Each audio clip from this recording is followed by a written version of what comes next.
Welcome students. आइए हम लोग जानते हैं विलास और शकल की कहानी। और विलास और शकल की कहानी के माध्यम से हम लोग मानव संसाधन के विकास के बारे में समझते हैं कि मानव संसाधन के विकास में शिक्षा और स्वास्थ्य की क्या भूमिका होती है, उसकी क्या अहमियत होती है, इसको हम लोग समझते हैं। तो विलास और शकल दोनों एक ही गांव में रहते हैं। उनके गांव का नाम सीमापुर है। विलास और शकल दोनों मित्र भी हैं। आइए हम इन दोनों के कहानी को एक एक करके समझते हैं। शकल जो कि एक 12 वर्षीय बालक है। शकल की उम्र 12 साल है और शकल सीमापुर गांव में अपने माता पिता और भाई बहन के साथ रहता है। शकल की माता शीला खाना बनाती हैं, बर्तन धोती हैं, कपड़े धोती हैं, घर साफ करती हैं, अपने बच्चों का ख्याल रखती है और घर के सारे घरेलू कार्य करती है। शकल की माता एक हाउसवाइफ है और उनकी माता को ये सारे काम के लिए कोई सैलरी नहीं मिलता है, कोई पेमेंट नहीं मिलता है। ये जो सारे घरेलू कार्य वो करती हैं, वो उनके लिए उनको कोई विशेष तनख्वाह नहीं दी जाती है, कोई सैलरी नहीं दी जाती है। शकल के पिताजी जो हैं, उनका नाम बूटा चौधरी है और बूटा चौधरी एक फील्ड वर्कर है। वो फील्ड में काम करते हैं, मेहनत करते हैं, वहां पर फसल उगाते हैं और उस फसल को मार्केट में ले जा करके बेच करके उससे पैसे कमाते हैं। और बूटा इस तरीके से फसलों से जो पैसा कमाते हैं, उस पैसे को अपने परिवार को चलाने में इस्तेमाल करते हैं। तो इस तरीके से बूटा चौधरी फील्ड में काम करके, मेहनत करके, फसल अनाज उगा करके, उसे बेच करके और घर चलाने में मदद करते हैं, योगदान करते हैं। शकल जो है वो अपनी माता का घरेलू कार्यों में भी मदद करता है। जैसे घर में जो घर के अलग अलग कार्य होते हैं, उसमें शकल अपनी माँ का हाथ बटाता है। वो खाना बनाने में भी माँ का मदद करता है और अपने छोटे भाई जीतू और बहन सीटू का ख्याल रखने में भी शकल अपना योगदान देता है। वो उन दोनों का भी बहुत अच्छा ख्याल रखता है, उन दोनों का भी केयर करता है और उन लोगों के भलाई के लिए भी हमेशा चिंतित रहता है और हमेशा उनके सुरक्षा के लिए भी चिंतित रहता है। उसके जो श्याम है, शकल के जो अंकल है श्याम, श्याम चाचा ने मैट्रिकुलेशन परीक्षा पास कर ली थी, लेकिन उसके बावजूद भी वो घर पे बेकार बैठे हुए थे क्योंकि उनके पास कोई नौकरी नहीं थी। बूटा और शीला दोनों ही चाहते थे कि वे शकल को आगे पढ़ाए और उन्हें बहुत इच्छा थी कि उनका बेटा शकल अच्छे से पढ़ाई करे और पढ़ाई करके वो कोई बड़ा आदमी बने। और शकल भी उन्हीं के मतलब जैसा वो चाहते थे वैसा वो शकल भी करता था। वो बहुत ही आज्ञाकारी था और उन्होंने शकल को विद्यालय में दाखिला दिलवा दिया और उसके बाद शकल विद्यालय जाने लगा और उसकी पढ़ाई चालू हो गई। शकल बहुत ही प्रतिभावान छात्र था और बहुत ही मेहनती छात्र था। शकल को पढ़ने में मन भी लगता था, उसकी रुचि भी थी पढ़ाई में। वो पढ़ना शुरू कर दिया और अपना धीरे धीरे पहले प्राइमरी अपना कंप्लीट किया एजुकेशन, उसके बाद सेकेंडरी एग्जामिनेशन देके सेकेंडरी एजुकेशन भी कंप्लीट कर लिया। उसके बाद उसके पिताजी चाहते थे कि वो और आगे पढ़े, वो शकल को और आगे पढ़ाना चाहते थे, उसकी डिग्री और बढ़ाना चाहते थे, उसको और शैक्षिक योग्य बनाना चाहते थे। इसके लिए शकल के पिताजी ने एक लोन लिया और लोन लेकर के शकल को एक वोकेशनल कोर्स में दाखिला दिला दिया और उस वोकेशनल कोर्स में शकल ने कंप्यूटर की पढ़ाई की और शकल कंप्यूटर की पढ़ाई करके उसमें भी डिग्री हासिल कर लिया। शकल हर क्षेत्र में बहुत ही मेहनत कर रहा था। जब वो स्कूल में भी पढ़ रहा था तब भी उसने उतनी ही लगन और निष्ठा के साथ मेहनत की थी। जब वो सेकेंडरी एग्जामिनेशन दे रहा था तब भी उतनी ही निष्ठा और मेहनत के साथ उसने अपने परीक्षा दी थी। और ये जो कंप्यूटर कोर्स किया, इसमें भी उसने बहुत ही लगन, मेहनत और अपने जुझारूपन से उसने इस कोर्स को कंप्लीट किया और बहुत ही अच्छा मतलब कंप्यूटर सॉफ्टवेयर डेवलपर के रूप में वो डेवलप हुआ और इसके बाद उसे जल्द ही नौकरी मिल गई। शकल को काम मिलने पर शकल ऑफिस जाने लगा और वो अपना वहां पर जॉब करने लगा और बढ़िया एक प्राइवेट फर्म में उसकी बढ़िया नौकरी लगी जिसमें उसे हैंडसम सैलरी मिल रहा था। और उसमें उसने उस कंपनी में उसने एक सॉफ्टवेयर भी डिजाइन किया और ये सॉफ्टवेयर जो था ये उसके कंपनी का बहुत फायदा करवाया। इससे उसके कंपनी के सेल में, बिक्री में और ज्यादा बढ़ोतरी हो गई और ये देख के शकल के जो बॉस थे वो बहुत खुश हुए, बहुत प्रसन्न हुए और प्रसन्न होकर के शकल के बॉस ने उसके मेहनत को पहचाना, रिकॉग्नाइज किया और उसे प्रमोशन दिला दिया। इस तरीके से सकल अपने जीवन में और सफल बन गया और आगे निकल गया। आइए जानते हैं हम लोग अब कहानी विलास की। विलास जो है वो एक 11 वर्षीय युवक है और वो भी सीमापुर गांव में रहता है। और विलास अपने माता पिता के साथ रहता है। विलास एक ऐसा युवक है जिसको कि उतना पढ़ने लिखने का मौका बचपन से ही नहीं मिला, क्योंकि उसके माता पिता जो है वो फिशरमैन है। उसके पिताजी एक फिशरमैन थे और वो मछली पकड़ने का काम करते थे।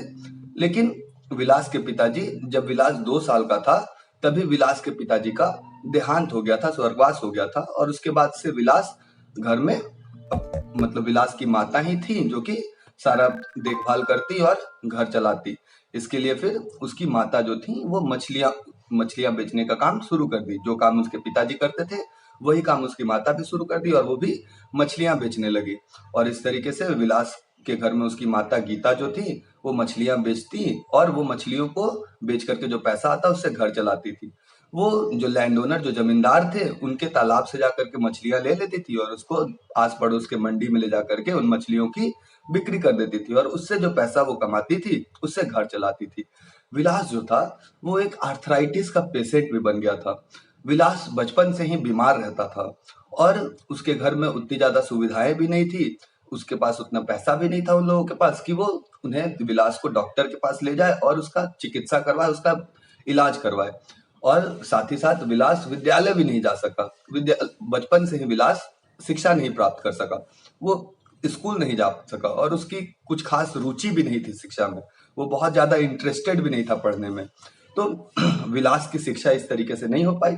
वो अपने अपनी माता का हेल्प करता था घरेलू कार्यों में, जैसे खाना बनाने में और अपने छोटे भाई मोहन का ख्याल रखने में। इस तरीके से विलास घरेलू कार्यों में ही अपने आप को सिमटा करके रखता था और उसी में पूरे दिन अपना समय निकाल देता था।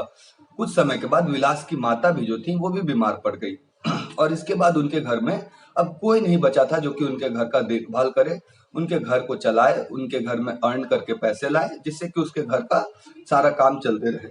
तो अब सारे जो कामों का जो बोझ था वो सारा बोझ सीधे सीधे विलास के कांधों पर आ गया।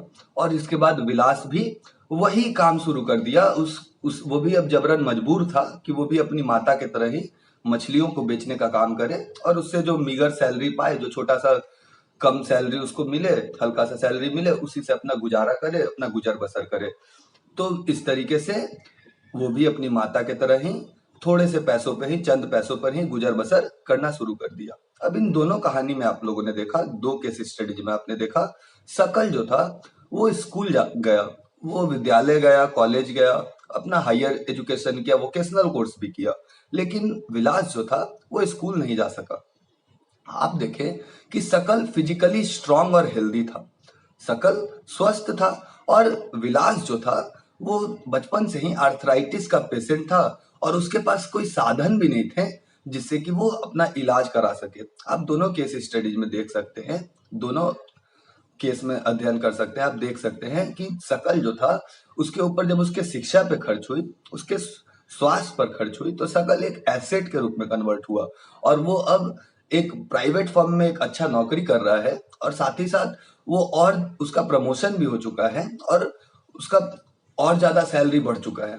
सकल जो है उसका सैलरी बढ़ने के पीछे एक और बड़ा कारण है कि उसने कंप्यूटर कोर्स में डिग्री लिया।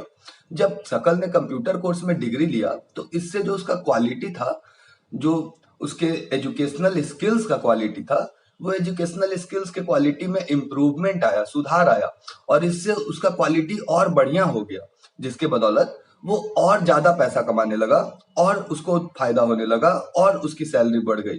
आप लोगों ने देखा कि सकल के केस में जो कई सालों की जो शिक्षा थी और कई सालों का जो उसने मेहनत किया, परिश्रम किया और अपने प्रतिभा और अपने लगन के साथ पढ़ाई किया, इससे उसके पढ़ाई की वजह से उसके जो क्वालिटी था उसका सकल का, वो क्वालिटी ऑफ लेबर को उसने इम्प्रूव कर दिया।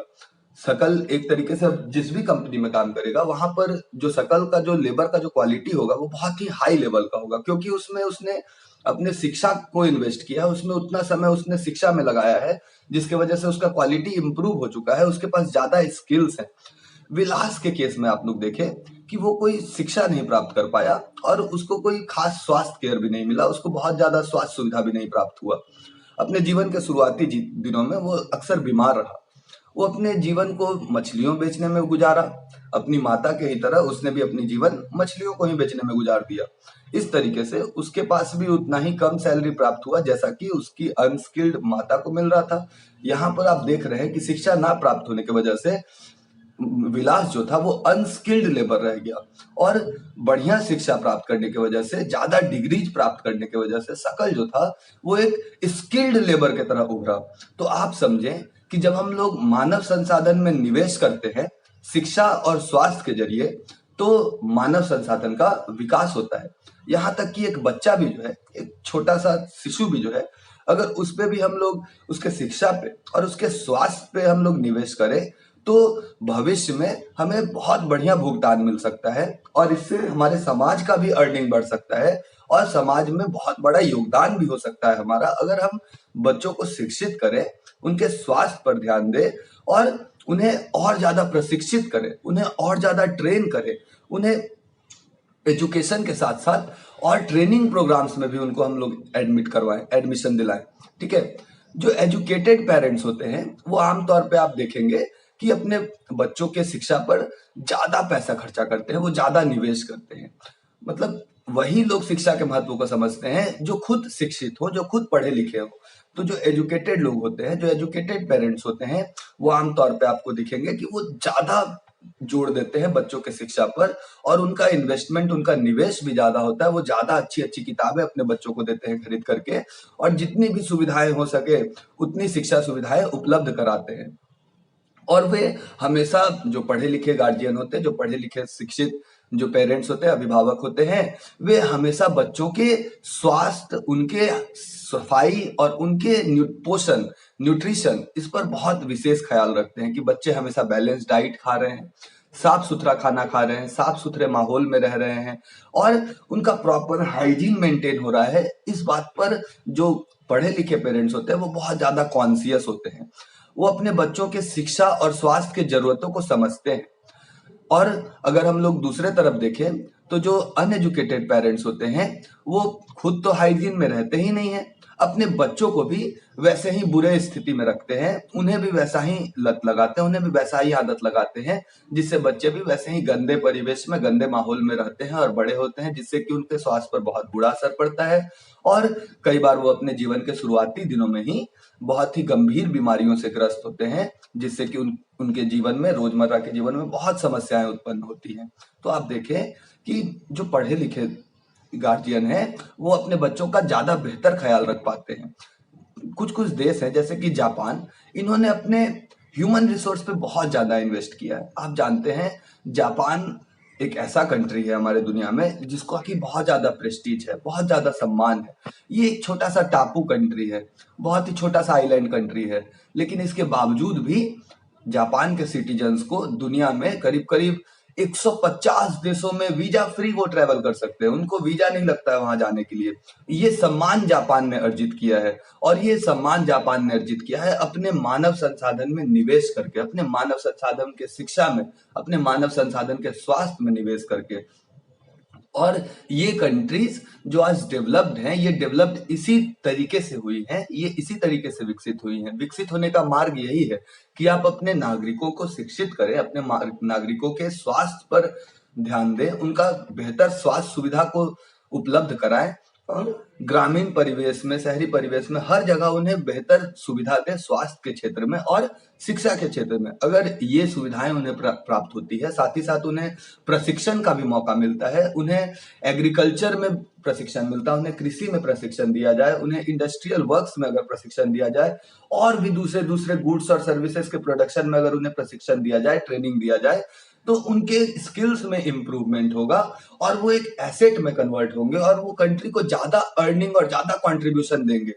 ठीक है। इस तरीके से जब हम लोग लोगों के स्वास्थ्य और शिक्षा में इन्वेस्ट करते हैं और साथ ही साथ तकनीक में भी इन्वेस्ट करते हैं, उनके प्रशिक्षण में इन्वेस्ट करते हैं, तो इस तरीके से मानव संसाधन का विकास होता है।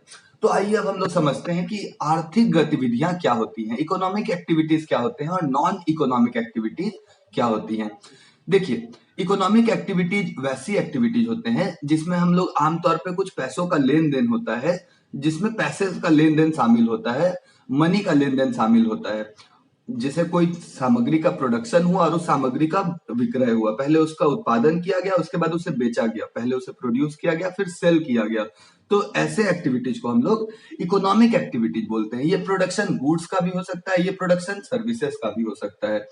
और ऐसे एक्टिविटीज जिससे किसी मनी का लेन देन नहीं है, जिसमें किसी मनी ट्रांजैक्शन का कोई नहीं है, वो बस अपने इच्छा, अपने पसंद के लिए हम लोग कर रहे हैं, अपने रुचि के लिए, अपने मन के लिए, अपने हॉबी के रूप में कर रहे हैं, तो वो जो है वो नॉन इकोनॉमिक एक्टिविटीज में आता है। तो आइए हम लोग इस गांव के इकोनॉमिक और नॉन इकोनॉमिक एक्टिविटीज के बारे में समझते हैं। जैसे विलास और सकल जैसे जो लोग हैं जो कि वहां पर गांव में लगे हुए हैं, हम लोग समझते हैं कि कौन किस तरीके से इकोनॉमिक एक्टिविटीज में लगा हुआ है और कौन नॉन इकोनॉमिक एक्टिविटीज में लगा हुआ है। आप जान रहे हैं कि सकल जो है वो एक कंपनी में, प्राइवेट कंपनी में काम कर रहा है और उस प्राइवेट कंपनी में वो उसने एक सॉफ्टवेयर डेवलप भी किया है और उसके साथ उसको और ज्यादा इनकम मिल रहा है। तो आप देख रहे हैं कि सकल को भी पैसे प्राप्त हो रहे हैं, उसको इनकम मिल रहा है, ज्यादा प्रमोशन के साथ उसको और ज्यादा इनकम मिल रहा है। तो सकल भी जो है वो इकोनॉमिक एक्टिविटीज से संबंधित है, जुड़ा हुआ है। विलास जो है वो भी मछलियों को बेच रहा है गांव में और मछलियां बेच करके वो पैसे कमा रहा है। तो विलास को भी उसमें पैसों का लेन देन हो रहा है उसके भी कार्यकलाप में। तो इस तरह की एक्टिविटीज जो होती हैं जिसमें कि कुछ पैसों का लेन देन होता है, उन्हें हम लोग इकोनॉमिक एक्टिविटीज बोलते हैं। और ये इकोनॉमिक एक्टिविटीज मूल रूप से 3 भाग में बांटे गए हैं: primary sector, secondary sector and tertiary sector. अब जो प्राइमरी सेक्टर है उसमें शामिल है कृषि, जंगल उगाना, पशुपालन करना, मछली पालन करना, मुर्गी पालन करना, खेती, माइनिंग, पत्थर निकालना। ये सारे जो काम है, ये सारे काम आपके आते हैं प्राइमरी सेक्टर में, ठीक है, जिसमें रॉ मटेरियल्स प्रोड्यूस करते हैं। जब हम लोग नेचर को एक्सप्लॉइट करके, नेचर को इस्तेमाल करके, नेचर को यूज करके जब हम लोग कोई प्रोडक्ट को उगाते हैं, प्रोड्यूस करते हैं, वो प्राइमरी सेक्टर कहा जाता है। सेकेंडरी सेक्टर को हम लोग मैन्युफैक्चरिंग सेक्टर भी बोलते हैं। प्राइमरी सेक्टर में आमतौर पे जो रॉ मटेरियल्स प्रोड्यूस होते हैं, सेकेंडरी सेक्टर में उन रॉ मटेरियल्स को प्रोसेस करके एक प्रोसेस्ड गुड्स के रूप में कन्वर्ट किया जाता है। जैसे कॉटन को उगाना, कॉटन का कल्टीवेशन करना, ये आपका प्राइमरी सेक्टर है। जब एग्रीकल्चर होता है कॉटन का तो वो प्राइमरी सेक्टर है। और उस कॉटन से जब हम लोगों ने कपड़ा बना लिया मशीन्स का इस्तेमाल करके, इंडस्ट्रीज का इस्तेमाल करके, तो वो बना हुआ कपड़ा जो है वो एक प्रोसेस्ड गुड है। कॉटन रॉ मटेरियल था और बना हुआ कपड़ा एक प्रोसेस्ड गुड है। तो कपड़ा को बनाने का जो काम है वो आपका सेकेंडरी सेक्टर में आता है। अब हम लोग बात करते हैं टर्शियरी सेक्टर की। टर्शियरी सेक्टर में आपके सर्विसेज इंक्लूड होते हैं, जैसे कि आपका trading services, transport services, communication services, banking services, education services, health और टूरिज्म सर्विसेज एटसेट्रा। इस तरीके के एक्टिविटीज जो हैं वो आपके टर्शियरी सेक्टर में है। तो आप देख रहे हैं कि ये जो 3 तरह के इकोनॉमिक एक्टिविटीज हैं, इस तरीके से ये तीनों इकोनॉमिक एक्टिविटीज मिल करके गुड्स और सर्विसेज को प्रोड्यूस करते हैं। और गुड्स और सर्विसेज को प्रोड्यूस करके जब इन गुड्स सर्विसेज का बिक्री होता है तो फिर हमारे पूरे देश के नेशनल इनकम में भी इजाफा होता है, उसमें भी, उसके भी वैल्यू में बढ़ोतरी होती है। तो इस तरीके से आपके ये जो तीनों सेक्टर हैं, आपके प्राइमरी सेक्टर जिसमें कि रॉ मटेरियल्स प्रोड्यूस होता है, सेकेंडरी सेक्टर जिसमें कि रॉ मटेरियल से प्रोसेस्ड गुड्स प्रोड्यूस होता है, और टर्शियरी सेक्टर जिसमें कि सर्विसेज प्रोड्यूस किए जाते हैं। ये तीनों एक्टिविटीज जो हैं इनको हम इकोनॉमिक एक्टिविटीज बोलते हैं, आर्थिक गतिविधि बोलते हैं। और इकोनॉमिक एक्टिविटीज को हम लोग 2 भाग में बांट सकते हैं: market activities and non market activities. अब क्या होते हैं मार्केट एक्टिविटीज और क्या होते हैं नॉन मार्केट एक्टिविटीज? देखिए, मार्केट एक्टिविटीज में वैसे काम है जिसमें कि आप कुछ करके कुछ प्रॉफिट कमा रहे हैं, कुछ पे कमा रहे हैं। ऐसे एक्टिविटीज, ऐसे कार्यकलाप जिसमें कि आपको कुछ फायदा हो रहा है, मुनाफा हो रहा है, या फिर आप कुछ भुगतान कर रहे हैं, वैसे गतिविधियों को हम लोग मार्केट एक्टिविटीज बोलते हैं। उसमें पैसों का लेन देन शामिल होता है, उसमें मॉनेटरी ट्रांजैक्शन शामिल होता है। तो आपके जितने भी मार्केट एक्टिविटीज हैं उसमें या तो आप कोई सामग्री को खरीदते हैं या किसी सामग्री को बेचते हैं। खरीदने के लिए भी आपको पैसे का भुगतान करना होता है और बेचने में भी आपको पैसे की प्राप्ति होती है, आप पैसे पाते हैं बेच करके। तो इन एक्टिविटीज में आप देख रहे हैं पैसों का लेन देन शामिल है, तो इसी ऐसे ही एक्टिविटीज को हम लोग बोलते हैं मार्केट एक्टिविटीज।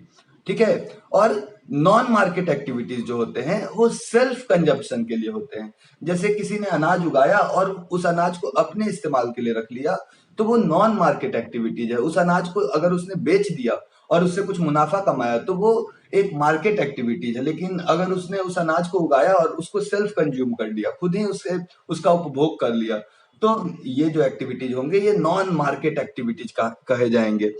आप देखें कि जब एजुकेशन हम लोगों ने प्रोवाइड किया, तो एजुकेशन को प्रोवाइड करने से जो लाइफ होते हैं लोगों के वो बेटर हो जाते हैं, साथ ही साथ उनके इकोनॉमिक अपॉर्चुनिटीज बढ़ जाते हैं। जो आर्थिक मौके उनके पास होते हैं वो मौके उनके पास बढ़ जाते हैं। जब एजुकेशन नहीं होता है उनके पास, तो उनके पास मौके भी कम होते हैं। जैसे आप याद कीजिए शकल के अंकल का एग्जाम्पल। शकल के अंकल श्याम जो थे वो मैट्रिक एग्जाम पास कर चुके थे, लेकिन उनके पास कोई जॉब नहीं था, वो ऐसे ही घर में बेकार बैठे हुए थे। उनके पास मैट्रिक की बस डिग्री थी। मैट्रिक एक बहुत ही लोअर डिग्री है, और उन्हें और अगर ऊंची डिग्री उनके पास होता तो उनको आसानी से कोई जॉब मिल जाता और वो आसानी से कुछ प्रोडक्टिव करते हुए वो भी पैसे कमा सकते थे, वो भी कुछ इकोनॉमिक एक्टिविटीज कर सकते थे। ठीक है। तो आप देखें कि शकल जिसने की अच्छा शिक्षा प्राप्त किया, उसने हायर एजुकेशन भी प्राप्त किया, साथ ही साथ उसने कंप्यूटर कोर्स भी किया, वोकेशनल कोर्स भी किया। तो इसके वजह से उसके स्किल्स में डेवलपमेंट हुआ और इस वजह से उसके पास ज्यादा अपॉर्चुनिटीज थे, ज्यादा इकोनॉमिक अपॉर्चुनिटीज थे, ज्यादा मौके थे, और उसे उस मौकों का फायदा भी मिला। उसे एक बढ़िया प्राइवेट फर्म में नौकरी भी मिला, और उसमें जब उसने एक बढ़िया सॉफ्टवेयर का डेवलपमेंट किया तो उसके बाद उसे प्रमोशन भी मिला इनाम स्वरूप। ठीक है। तो आप देखें कि एजुकेशन और स्किल जो है वो बहुत बड़ा मानक है, बहुत बड़ा तय करने वाली चीज है, जो कि तय करता है कि आप कितना इनकम होगा। वो बहुत बड़ा मानक है जो कि आपका आय तय करेगा। ठीक है। वो बहुत बड़ा पैरामीटर है जो कि आपका इनकम को रेगुलेट करेगा। आप जितना ज्यादा स्किल्ड और जितना ज्यादा एजुकेटेड है, आपका इनकम भी उसी बात पर डिपेंड करता है। आप कह सकते हैं your income is directly proportional to your education and skills. आपका जो आय है वो डायरेक्टली प्रोपोर्शनल है आपके स्किल्स और आपके शिक्षा से। आप जितना ज्यादा शिक्षित होंगे और जितना ज्यादा आपका स्किल्स होगा, आपका आय भी उतना ही ज्यादा होगा। ठीक है। अब देखते हैं हम लोग आगे। जो वुमेन है, हम लोग देखें कि गांव में जो वुमेन्स थी, पहले तो हम लोग देखें कि शकल की जो माँ थी शीला, वो तो घरेलू उतने सारे कार्य कर रही थी। घर में बर्तन साफ कर रही थी, कपड़े धो रही थी, घर की सफाई कर रही थी, बच्चों का देखभाल कर रही थी, बच्चों का परवरिश के साथ साथ उनके शिक्षा का भी ख्याल रख रही थी। लेकिन इन सारे काम के बदले में उन्हें कोई सैलरी नहीं मिल रहा था। वहां यहाँ पर तो नो सैलरी था, उनकी माता को तो कोई सैलरी ही नहीं मिल रहा था। विलास की माता के केस में आप लोगों ने देखा कि वो मछलियां बेच करके बहुत ही कम पैसा कमा रही थी। एक लो सैलरी, लो पेड जॉब में थी वो, उनका सैलरी बहुत कम था। तो आप देख रहे हैं कि वुमेन्स जो है वो बहुत ही कम इनकम या फिर नो इनकम पे वो सरवाइव कर रहे हैं। अगर मेन के साथ कंपेयर किया जाए तो उनका इनकम बहुत ही कम है, और साथ ही साथ उनका बहुत ही मतलब कि कई बार तो उन्हें कोई भुगतान नहीं मिलता है। तो अगर हम लोगों को अपने आबादी का क्वालिटी को इम्प्रूव करना है, तो हम लोगों को क्या क्या करना होगा? हम लोगों को सबसे पहले साक्षरता दर बढ़ाना होगा। सबसे पहली आवश्यकता है कि सभी लोग शिक्षित हों, ज्यादा से ज्यादा लोग शिक्षित हों। दूसरी आवश्यकता है हेल्थ, स्वास्थ्य। सभी के स्वास्थ्य का बेहतर ख्याल रखा जाए, सभी के स्वास्थ्य की बेहतर चिंता की जाए और सभी के स्वास्थ्य के लिए बेहतर सुविधाएं उपलब्ध की जाए। इसी से हमारे जो पूरे आबादी है उसका गुणवत्ता में सुधार होगा, उसकी गुणवत्ता में और अच्छा होगा उसका गुण, और हमारा क्वालिटी ऑफ पॉपुलेशन रेज होगा, इंक्रीज करेगा। तो इस तरीके से हम लोगों को पहले तो साक्षरता दर बढ़ाना होगा, उसके स्वास्थ्य पर बेहतर सुविधा उपलब्ध करवानी होगी। साथ ही साथ हमें इस बात पर भी ध्यान देना होगा कि लाइफ एक्सपेक्टेंसी कितनी है, लोगों के जीवन की आशा कितनी है, मतलब वो कितने सालों तक जीते हैं इस देश में, ये भी बढ़ाना होगा। जितनी ज्यादा लाइफ एक्सपेक्टेंसी है, मतलब हमारे देश में उतना बेहतर स्वास्थ्य और शिक्षा की व्यवस्था है। साथ ही साथ स्किल फॉर्मेशन पे भी हमें विशेष ध्यान देना होगा। मतलब हमें लोगों के हुनर का प्रशिक्षण कराना होगा, उन्हें और नए नए हुनर, नए नए तरकीब, नए नए कार्यों को करने के लिए सिखाना होगा। जब पॉपुलेशन, आबादी स्किल्ड होगा, वेल ट्रेंड होगा, वेल एजुकेटेड होगा, तो इससे आबादी एक एसेट में बदल जाएगा। अगर आबादी हेल्दी रहेगा, well trained, well equipped, well educated और उसको प्रॉपर हेल्थ सुविधा अगर मिलेगा, तो वो जो आपका पॉपुलेशन है वो बर्डन नहीं रहेगा, वो पॉपुलेशन आपका एक एसेट में कन्वर्ट हो जाएगा, वो आपके लिए एक वरदान होगा, वो आपके लिए एक वैभव होगा। जो आबादी जिसे आप बोझ मान करके चल रहे हैं, वो आबादी दरअसल बोझ नहीं बल्कि हमारा वैभव है, हमारा संपत्ति है, हमारे लिए एक वरदान है। जरूरत बस इस बात की है कि हम लोग अपने आबादी को सही तरीके से इस्तेमाल करें, और ये तब होगा जब हम उनके शिक्षा पर बेहतर ख्याल करेंगे, उनके शिक्षा के सुविधाओं को सुधारेंगे और बढ़िया शिक्षा सुविधा उपलब्ध कराएंगे, ग्रामीण अंचल इलाकों में भी और शहरी इलाकों में भी। आपने देखा है ग्रामीण इलाकों में सरकारी विद्यालय में जहां पर शिक्षा दी जाती है, वो किस तरह की शिक्षा होती है, कैसे बच्चों को शिक्षा मिलती है। अभी तो पिछले 2 साल से आप देख रहे हैं कि जो गरीब बच्चे हैं, जो सरकारी स्कूल के बच्चे हैं, वो तो शिक्षा प्राप्त भी नहीं कर पा रहे हैं। जो प्राइवेट स्कूल के बच्चे हैं, वो पिछले 2 साल से ऑनलाइन क्लास ये सब करके उन्हें तो शिक्षा प्राप्त भी हो जा रही है। लेकिन जो ग्रामीण इलाकों के जो गरीब परिवार के जो बच्चे हैं, जो कि स्मार्टफोन अफोर्ड नहीं कर सकते हैं, या फिर उनके विद्यालय में भी कोई ऑनलाइन क्लास नहीं होती है, तो फिर वैसे बच्चों को बहुत ही बड़ी समस्या है। वो 2 साल से अशिक्षित रहे हैं, और वैसी आबादी जो कि करीब करीब 2 साल से कुछ ना पढ़े, कोई परीक्षा ना दे, वो आबादी बहुत ही खतरनाक आबादी होती है, बहुत ही अराजक आबादी होती है, बहुत ही विध्वंसक आबादी होती है। जरूरत है उस आबादी को सुधार करके, उसकी शिक्षा करके, उसे डिसिप्लिन करके, उसे नेशन के प्रोग्रेस में लगाया जाए, ना कि उसे एक अराजक तत्व बना दिया जाए। बिना पढ़े लिखे अगर आबादी पढ़ेगी नहीं, तो उसे कुछ बात की समझ नहीं होगी, उसे अपने पर्यावरण, अपने माहौल की समझ नहीं होगी, जो आस पड़ोस में जो घटनाएं घट रही हैं उन घटनाओं की समझ नहीं होगी, और इसके वजह से उसका बहुत बड़ा नुकसान होगा, और वो हमेशा डिसएडवांटेज्ड स्टेट में जिएगा। तो इस आबादी को आप अगर चाहते हैं कि हम लोग इसको बदले एक एसेट के रूप में, तो हम लोगों को क्या करना होगा, हमें इसे शिक्षित बनाना होगा, इसके स्वास्थ्य पे बेहतर सुविधा उपलब्ध करानी होगी। और इस तरीके से अगर हम लोग काम करें, उनके स्वास्थ्य पर ध्यान दें, उनकी शिक्षा पर ध्यान दें, उन्हें बेटर हम लोग ट्रेनिंग दें, उनका स्किल डेवलपमेंट करवाए, तो इससे हमारा नेशनल इनकम बढ़ेगा। इससे जो हमारा पूरा राष्ट्रीय आय है, पूरे राष्ट्र का आय बढ़ेगा, हमारे संस्कृति में और समृद्धि आएगी, हमारी संस्कृति और धनी बनेगी, कल्चरल रिचनेस बढ़ेगा हमारा। जो हमारे सरकार की कार्य क्षमता है, जो कार्य प्रणाली है, वो भी और ज्यादा कारगर होगी, और ज्यादा एफिशिएंट होगी। तो इस तरीके से हम लोग अगर अपने पॉपुलेशन के क्वालिटी को इम्प्रूव करें, उन्हें बस शिक्षा दे दें, उन्हें स्वास्थ्य दे दें और उन्हें स्किल डेवलपमेंट की सुविधा उपलब्ध करा दे, तो इससे उनका आबादी का बहुत बड़ा कल्याण होगा। और हमें विशेष ध्यान गर्ल्स के एजुकेशन पे भी देना है, हमें विशेष जोर उनके भी शिक्षा और स्वास्थ्य पर देना है, क्योंकि आप लोग देखें कि हमारे कंट्री में जो पेट्रियार्कियल सोसाइटी है, इसमें गर्ल्स को आमतौर पे इकोनॉमिकली उनको उतना ज्यादा प्रोडक्टिव नहीं देखते हैं। हम लोग उनको इकोनॉमिक प्रोडक्टिविटी में लगाते भी नहीं है। हम लोग आमतौर पे उनको घरेलू कार्य में ही लगाते हैं, जिनके लिए उनको कोई सैलरी भी नहीं मिलता है, कोई इनकम भी नहीं मिलता है। और अगर हम लोग गर्ल्स को शिक्षित करें, उनका भी स्किल डेवलपमेंट कराएं, उन्हें भी बेटर हेल्थ फैसिलिटी प्रोवाइड करें, तो वो भी बहुत ही बढ़िया एसेट है, बहुत ही बढ़िया संपत्ति है, हमारे देश के वैभव है, और वो भी बहुत ही अच्छे से इकोनॉमिक डेवलपमेंट करा सकते हैं, वो भी बहुत सक्षम है और बहुत कारगर है।